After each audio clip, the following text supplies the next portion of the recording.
नमो अरिहन्ताण नमो सिद्धाण नमो आर्याणं नमो वज्रयाणं नमो लोये सहुणं मंत्र नमो का हमें प्राणों से प्यार।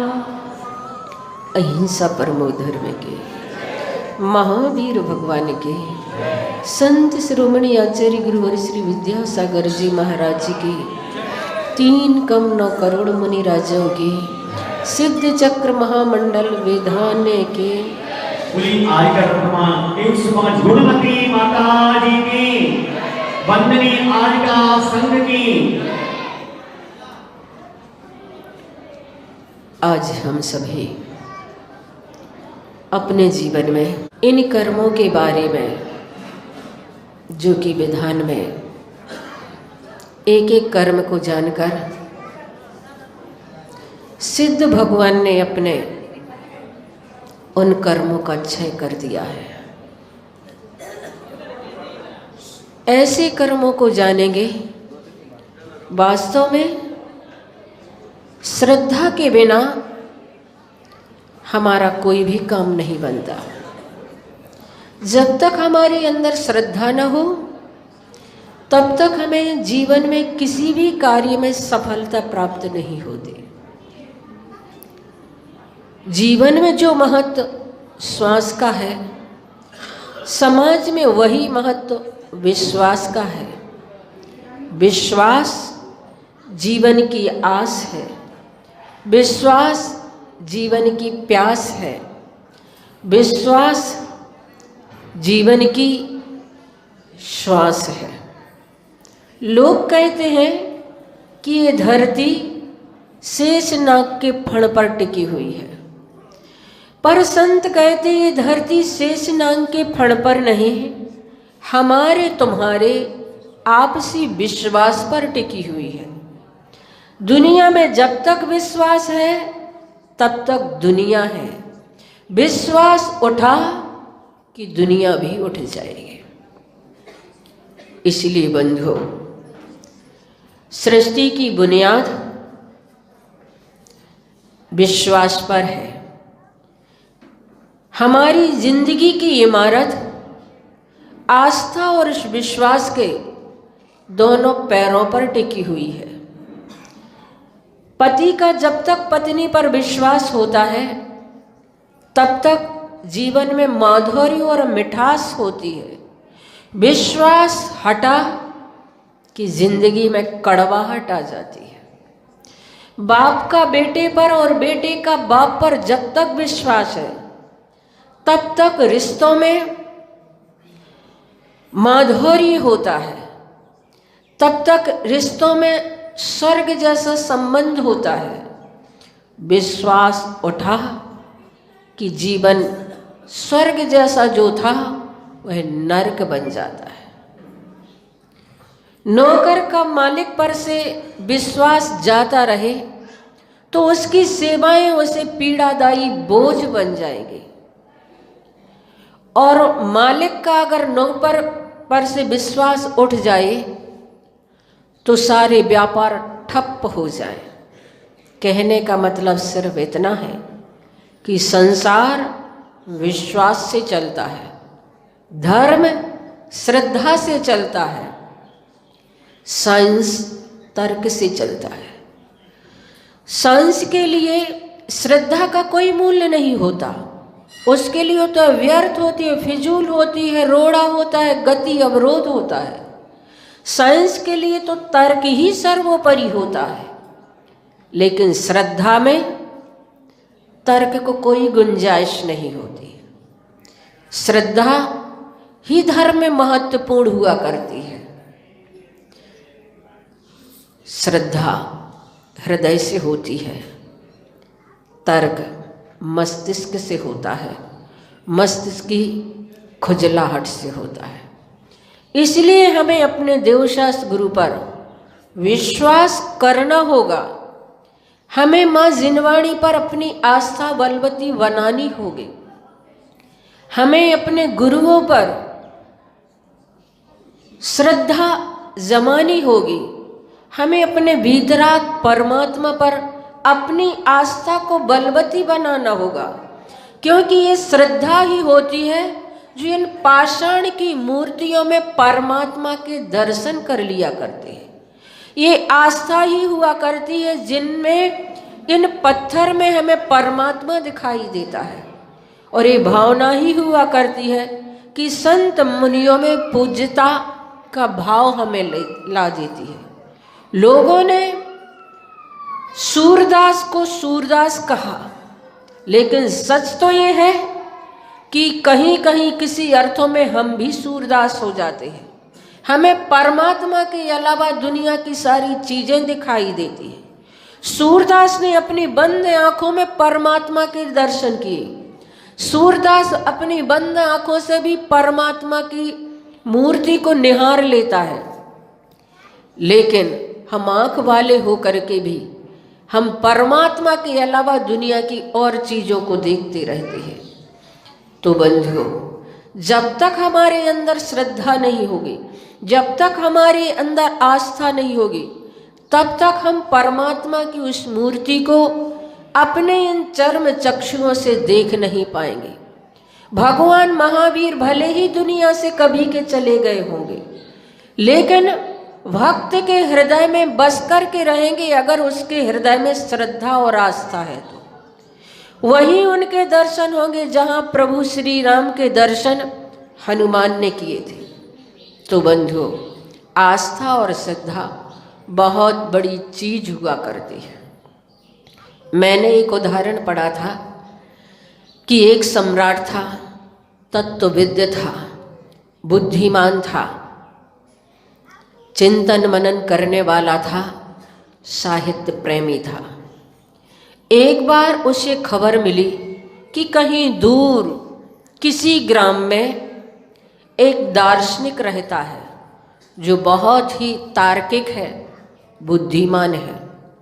सम्राट ने अपने संदेश वाहक को बुलाया और स्वयं अपने हाथ से एक पत्र लिखा, उस पर मोहर लगाई, लिफाफा बंद किया और संदेश वाहक को दिया और कहा, जाओ इसे ले जाओ, उसे दे देना। संदेश वाहक गया, उसने उसके दरवाजे पर दस्तक दी, उसके घर पहुंचा, उसके हाथों में लिफाफा थमा दिया और कहा, ये सम्राट का पत्र है। दार्शनिक ने बिना पढ़े ही उसे टेबल पर रख दिया और कहा, पहले ये बताओ कि ये सम्राट का पत्र है या किसी और का है, और क्या प्रमाण है कि तुम सम्राट के संदेश वाहक हो। संदेश वाहक ने कहा, इसमें भी प्रमाण की जरूरत है क्या? हमारे राजसी वस्त्र आप देखें, हम राजकर्मचारी हैं और सम्राट के विशेष संदेश वाहक हैं।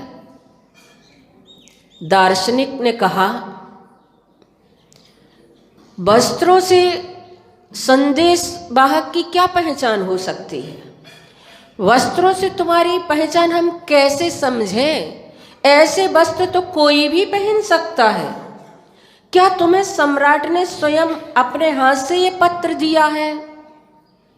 अब तो संदेश वाहक संदिग्ध हो गया। उसने कहा कि जहां तक मुझे ख्याल है, सम्राट ने ये पत्र अपने प्रधान वजीर को दिया और प्रधान वजीर ने अपना ये पत्र बड़े अधिकारी को दिया और बड़े अधिकारी ने ये पत्र छोटे अधिकारी को दिया होगा। मुझे तो ये पत्र छोटे अधिकारी ने दिया है। मैं तो सम्राट का बहुत छोटा नौकर हूं। तो उन्होंने कहा, दार्शनिक ने, क्या तुमने कभी सम्राट को देखा है? तो उसने कहा मुझे वहां तक जाने को कभी अवसर ही नहीं मिला, क्योंकि मैं सम्राट का बहुत छोटा सा नौकर हूं, मैं तो सम्राट से काफी दूर रहता हूं। तब दार्शनिक ने कहा फिर तुम कैसे कह सकते हो कि सम्राट का ही पत्र है और तुम सम्राट के संदेश वाहक हो, मैं ऐसे कैसे मान लूं? संदेश वाहक दार्शनिक के तर्कों से डगमगाया और उसे भी लगा कि वास्तव में बात तो सही है। हमने आज तक न सम्राट को देखा है और न सम्राट ने हमें ये पत्र दिया है। तब दार्शनिक ने कहा पहले हम सम्राट को खोजें, बाद में पत्र को पढ़ेंगे। और दोनों निकल पड़े सम्राट को खोजने के लिए। और जैसे ही निकले तो रास्ते में सम्राट का सिपाही मिला और भी अनेक लोग मिले। दार्शनिक ने उससे पूछा तुम कौन हो? सिपाही ने कहा क्या तुम जानते नहीं हो, मैं ये सम्राट के सैनिक की ड्रेस पहने हुए हूं, मैं सम्राट का सैनिक हूं। तब दार्शनिक ने कहा वस्त्रों से पहचान नहीं होती है, ऐसा ही भ्रम वाला आदमी तो मेरे साथ भी ये चल रहा है, और क्या मैं इस ड्रेस को पहन लूं तो मैं सम्राट का सैनिक कहलाने लगूंगा? दार्शनिक ने कहा क्या तुमने कभी सम्राट को देखा है? कहने लगा मैंने तो कभी नहीं देखा, पर हमारे सेनापति ने देखा है। तो उन्होंने कहा जब तुमने देखा नहीं है तो तुम कैसे विश्वास कर लोगे कि सम्राट है? चलो हमारे साथ, तुम भी खोजो सम्राट को।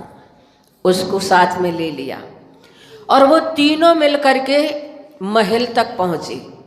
सम्राट के महल तक पहुंचे और जैसे ही अंदर प्रवेश करने लगे तो चौकीदार ने रोक दिया। दार्शनिक ने पूछा तुम कौन हो? तो कहने लगा मैं सम्राट का चौकीदार हूं। दार्शनिक ने पूछा क्या तुमने कभी सम्राट को देखा है? तो कहने लगा मैंने तो कभी नहीं देखा, मैं तो चौकीदार हूं, बहुत दूर रहता हूं। जब तुमने देखा नहीं है सम्राट को तो तुम भी मेरे साथ चलो और खोजो उस सम्राट के लिए। अब वो चौकीदार भी उनके साथ हो गया और दरवाजे तक आकर, महल के द्वार तक आकर वे चारों लौट गए और सम्राट को खोजने लगे। उन्हें पत्र पढ़ने की जरूरत ही नहीं है, पहले हम देखें कि सम्राट है कि नहीं और खोजने लगे। चारों खोज रहे हैं, सम्राट की खोज में निकल गए हैं और संदिग्ध हैं। ऐसा ही संदिग्ध हमारा मन रहता है।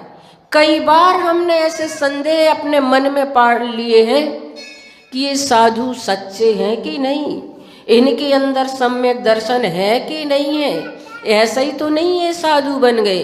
कई बार हमने परमात्मा पर भी संदेह किया, परमात्मा है कि नहीं है, कहीं हमें डराने धमकाने के लिए तो नहीं इस प्रकार के नरक और स्वर्ग की बातें करी जाती हैं। कई बार हम माँ जिनवाणी पर भी संदेह ऐसा ही कर लेते हैं। बंधुओं, जैसे वो दार्शनिक संदेह में घूम रहा है, परमात्मा सम्राट के दरवाजे से आकर वापस लौट गया, ऐसे ही हमें मनुष्य जीवन को पाकर, परमात्मा के द्वार पर आए मनुष्य जीवन को पाकर परमात्मा ने हमें आमंत्रण दिया था। जैसे सम्राट ने उसे आमंत्रण दिया था पत्र को लेकर के कि तुम आओ, हमारे दरवाजे खुले हैं, तुम्हारा स्वागत है, लेकिन वह दार्शनिक संदिग्ध था, सो परमात्मा सम्राट से नहीं मिल पाया। उसी प्रकार से परमात्मा हमसे भी कहता है कि तुम इस मनुष्य गति में आए हो, तुम्हारे लिए दरवाजे खुले हैं, तुम हमारे इस पद के उत्तराधिकारी हो। लेकिन आश्चर्य इस बात का कि हम परमात्मा के उस दरवाजे तक पहुंच करके भी वापस लौट आती है। क्या उचित नहीं था कि वह परमात्मा उस सम्राट का दिया हुआ पत्र पढ़ लेता? अगर पत्र पढ़ लेता तो उसके लिए इस प्रकार की मन में कोई शंकाएं ही नहीं रहती, उसके मन में किसी प्रकार के संदेह ही नहीं रहते। उसी प्रकार माँ जिनवाणी को अगर हमने खोल करके देख लिया और माँ जिनवाणी को पढ़ लिया तो वास्तव में हमें ये विश्वास हो जाता है कि हमारे सर्वज्ञ की वाणी जो है वह हमारे लिए हमारा पता बताती है, वह हमारे लिए हमारा जो खजाना है उस खजाने की याद दिलाती है, हमारे अनंत गुण जो हैं उसका हमें बोध दिलाती है। हमें वीतराग वाणी पर आज तक हमने उसे पढ़ने का कभी विचार ही नहीं किया और परमात्मा को खोजने के लिए हम आज तक भटक रहे हैं। तो बंधुओं, हम अपने संदेह के कीड़े को दूर निकालें, दूर करें और श्रद्धा को, विश्वास को, आस्था को अपने जीवन में जागृत करें कि वास्तव में जिसके जीवन में श्रद्धा अखंड होती है, जिसके जीवन में श्रद्धा बलवती होती है, वह अखंड श्रद्धा ही उसके अभीष्ट से उसे प्राप्त कराने में कारण होती है। तो आप सभी यहाँ पर सिद्ध चक्र महामंडल विधान कर रहे हैं। कल कितना सुंदर कर्मों के बारे में वर्णन किया गया था, कितनी अच्छी अच्छी बातें छंदों के माध्यम से, जिन्हें आप बहुत अच्छे से समझ सकते हैं। कठिन विषय को तो आप लोगों के लिए समझ में नहीं आ पाता, महाराज श्री ने इतना सरल उसे कर दिया कि 108 कर्मों के आश्रय द्वार कैसे होते हैं, हम कैसे अपने पाप की सामग्री को इकट्ठा कर लेते हैं और उसमें ही आनंद मनाते चले जाते हैं और आनंद मना के कितने सारे कर्मों का हम संचय कर लेते। आज यहाँ पर उन कर्मों का विशेष रूप से वर्णन किया जा रहा है। 148 कर्म हमें किस प्रकार से संसार में भटकाते रहते हैं। तो बंधुओं, चाहे भले ही आप पूजन कर रहे हो, पर ये पूजन बहुत बड़ा स्वाध्याय है। अगर आप इसे उपयोग पूर्वक पढ़े तो कितना बड़ा यहाँ पर महाराज श्री ने सिद्धांत यहाँ पर खोल दिए, जो धबला जय धबला महाधबला ग्रंथों में मोहिनी कर्म की बातें कही जाती हैं, 8 कर्मों की बातें कही जाती हैं। उन कर्मों के लिए आप यहाँ पर पूजन के माध्यम से स्वाध्याय के रूप में सुन रहे हैं। समय अपना हो रहा है। मैं तो आप लोगों से यही कहना चाहती हूँ कि अगर आपकी वास्तव में श्रद्धा है तो श्रद्धा को बरकरार रखें और श्रद्धा को अखंड रखें। और हो सकता है कल यहाँ पर पिछी का परिवर्तन हो जाए। कल रविवार है और रविवार के दिन मन बनाया है कि यहाँ पर अब तो आचार्य श्री नेमा पर पहुँच ही गए हैं, पता नहीं किसके लिए कैसे संकेत मिलते हैं और अभी माहौल उस प्रकार का चल रहा है। तो शायद कल पिछी का परिवर्तन भी हो सकता है। संयम का उपकरण है और किसको लेने मिलेगी, किसको देने के लिए मिलेगी। हमारे पास नाम तो आए हैं, बाहर से भी नाम आ रहे हैं, लेकिन स्थितियां कुछ ऐसी हैं कि बाहर वालों के लिए कहा कि अभी थोड़ा सा माहौल ऐसा है, इसलिए देखेंगे। पर अभी एकदम से निषेध भी नहीं है। कल दिल्ली से भी मैसेज आया था कि माता जी हम लोग तो ऐसी स्थिति में जी रहे हैं, अगर पिछी का मिल जाए तो हमारा जीवन संयम से भी जुड़ सकता है। लेकिन फिर भी अभी हमने तो कहा हमारी तरफ से मना नहीं है, लेकिन अगर कल करना है तो भी आ कैसे पाएंगे, ऐसी भी स्थिति चल रही है।